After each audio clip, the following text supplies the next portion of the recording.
सबैजनाले गाउनुलाई हाम्रो जीवन के छ र माटोको शरीर माटोमा हो एक दिन त माटोमा मिल्नु छ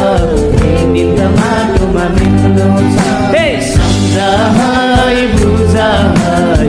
एकपल्ट सोच है सम्झ है बुझ है एकपल्ट सोच है